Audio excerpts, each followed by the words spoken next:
Let's go across to our guest joining us, RP Singh, national spokesperson of the BJP. Bhavya Narasimhamurthy is spokesperson of the Congress party. I'm also joined by Professor Sanjay Kumar, co-director, Lokniti CSDS, and he can bring in his perspective of what these numbers really suggest for the BJP. Also with me, Aman Sharma, executive editor, national affairs, CNN News 18 in our Noida studio. Let me go across to Bhavya first up.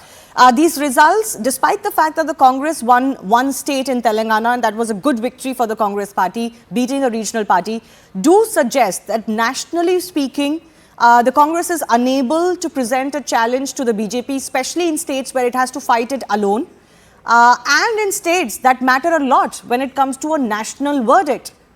Is the Prime Minister wrong when he suggests that his hat-trick is almost confirmed, Bhavya?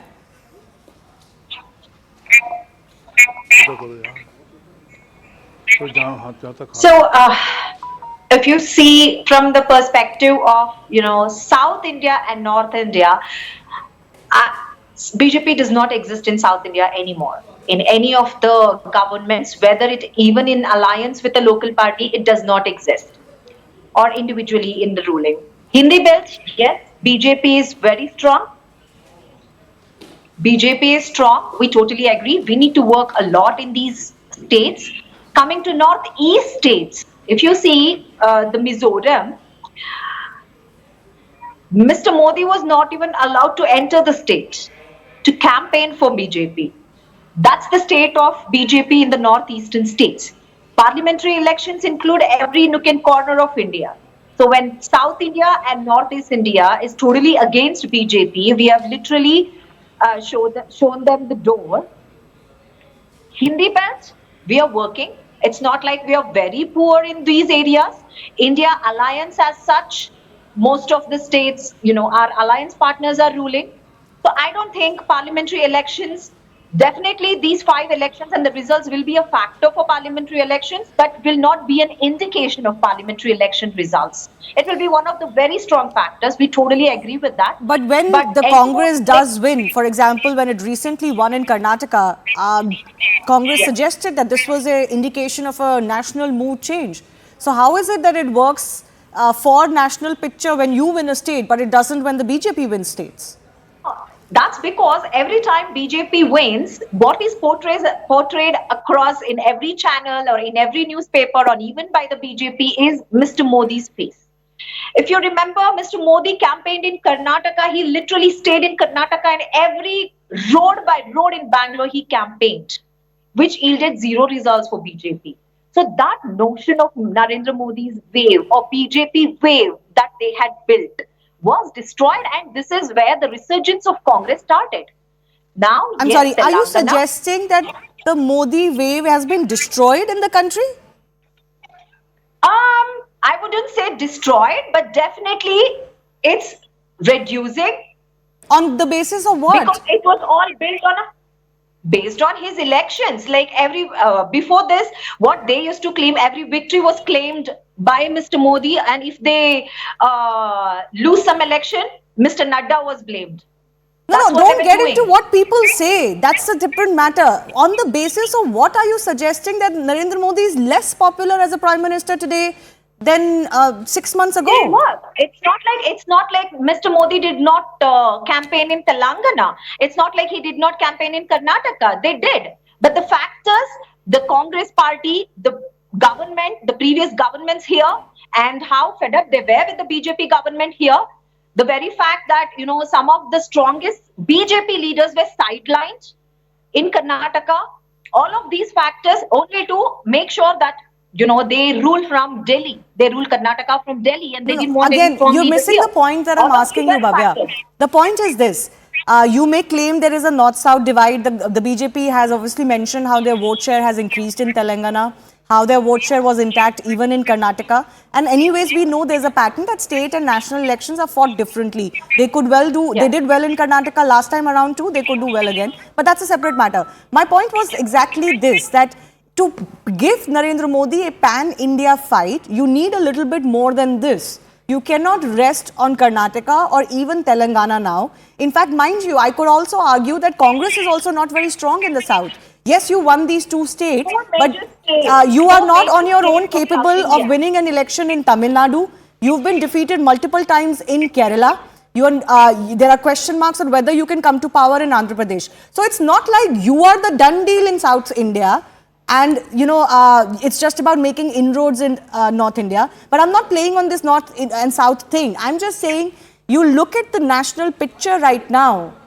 Can you give Narendra Modi a fight nationally? Because it's just 3 months to go now. You know, in 2018 also, 2018 we won Chhattisgarh, Rajasthan, but still it didn't turn out to be 2019. It didn't turn out to be our votes. The same thing might repeat. Like you said, state elections are different, national elections are different. But the signs, the way we got the mandate here, 135 full mandate, and for our guarantees, and based on the corruption scandals of BJP, whether I'm just giving you the examples of Karnataka, people have seen the truth, and that's how they gave a mandate. Even when the big Yeah, but loss that's of, not the taint on the BJP came, central government. That's precisely the point. like 4 major states of South India have given their verdict through state assembly elections. No, Bhavya, North you're India, not yes, understanding. I'm yes, sorry, I don't want to most interrupt you. of the- It's not like the most of BJP. the- One second. It's not like the BJP was in power in South India and it has been rejected. The BJP is anyways trying to build up a presence in South India. But are you, one second, you are saying basically that you are not resigned to the fact that 2024 there is no battle, right? No. Okay. But let me So go one across second, to RP Singh of the BJP also. Let's finish.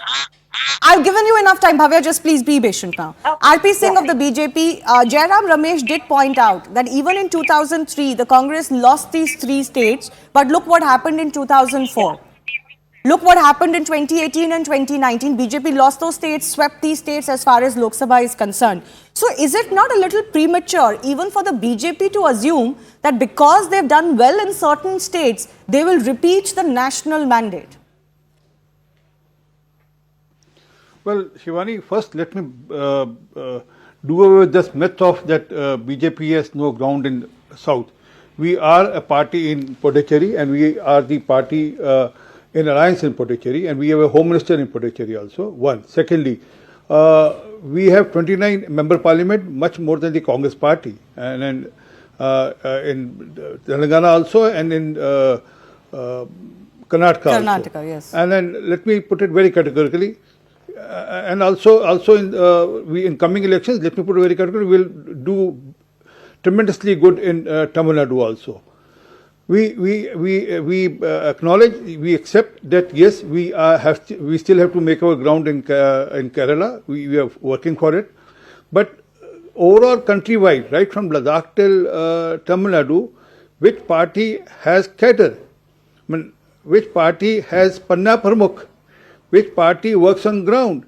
And as you rightly said, I mean, our party works round the clock. I mean, we don't sleep. It's not that, okay, now we have got to go for a vacation to some unknown country without telling our cadre here.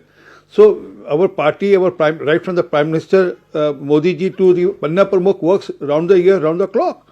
I mean, for example, I'll give you a small example. Delhi, there's a new voters which has to be inducted in. I mean, last 2 days, Saturday, Sundays, we slogged like anything to ensure that all new voters should be listed in the voter list. No, fair enough. There is no discounting that. But that doesn't guarantee an electoral mandate, is what I'm suggesting. State election results, many people have made the mistake of oversimplifying them as the national mood in the past, in the last 20 years itself. Well, we have a leader, हमारे पास नेता है, we have policies, नीति, and we have a niyat. People check on, do you really intend to do what you are promising or not? And that's how Prime Minister Modi's guarantee has been accepted and Congress guarantees have been rejected. I'll give you the best example was that Nyaya scheme which Rahul Gandhi wanted to give to people. People didn't accept that scheme. I mean, they thought this man is not worthy of even acknowledging that he will fulfill the promise.